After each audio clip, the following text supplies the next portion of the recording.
took the $8 I had in my wallet. Every time I tell this story, I always label him as the nicest robber ever because he ended up giving me a choice. I know it's funny to say, but he said you can either. This song is so relatable in my life because I grew up in the hood and still striving to make it out.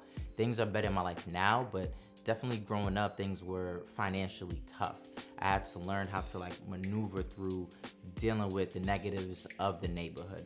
And what's crazy is people who aren't from here sometimes tend to think that we choose to be involved in certain things because we want to. And the truth is, many times it's because we have to.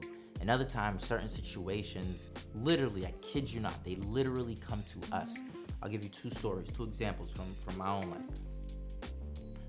One is I'm walking home with my boy from school, and we're just minding our own business. And because there are gangs in the neighborhood and egotistical men who are territorial and wanting to make sure that they're looking over their shoulders every second and knowing who's on their quote unquote block, they came up to us and asked us, yo, where you from? And my boy hilariously said, yo man, I live in my mama's basement. He had an accent too, but I can't say. He was like, yo man, I live in my mama's basement. I don't know how he said it, but which was true. We didn't want any problems. We just wanted to get home. And that could have easily been a moment where if that guy was feeling aggressive, he could have started something much more.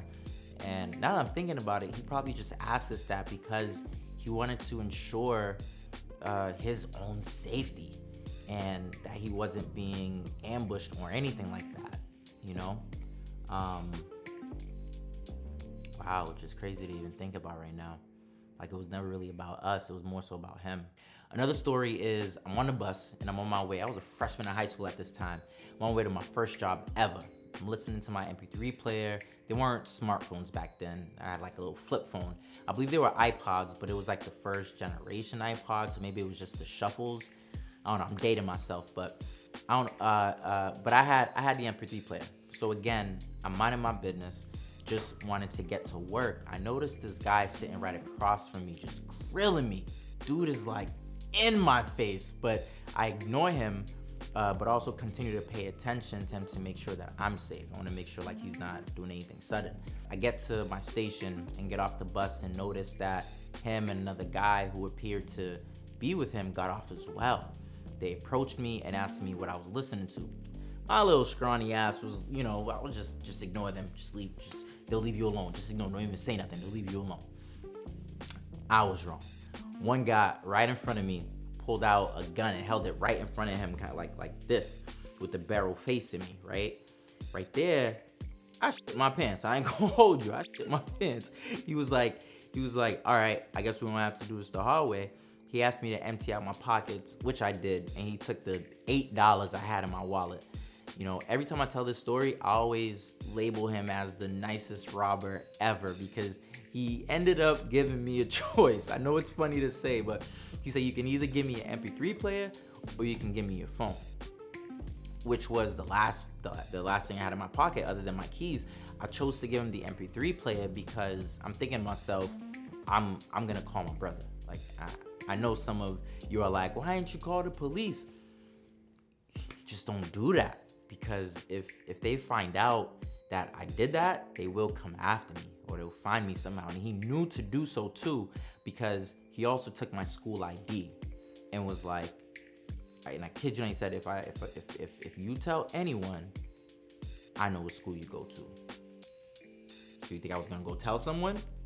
Oh.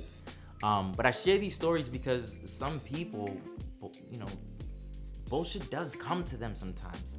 And all the bullshit you face shapes you as you get older.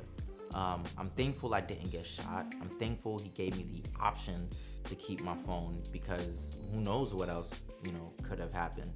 So, but that's what this song means to me. It's an inspirational song to just keep striving and keep at it to get out of the hood.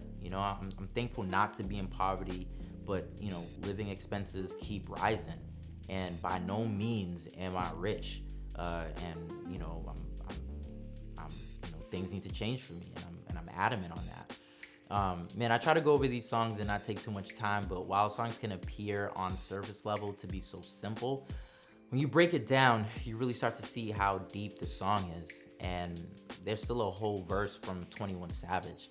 I'm not going to get into that one in this video, but definitely check the song out if you haven't yet. And if you'd like me to go over it, just let me know in the comments. Just type it up like, yeah, you want me to go over the 21 Savage verse, because it's actually a really good verse. And if you peel back what's on surface level, it really says a lot. Also, let me know what the song means to you. I'd love to hear that. And as always, remember, trust your ideas. Peace.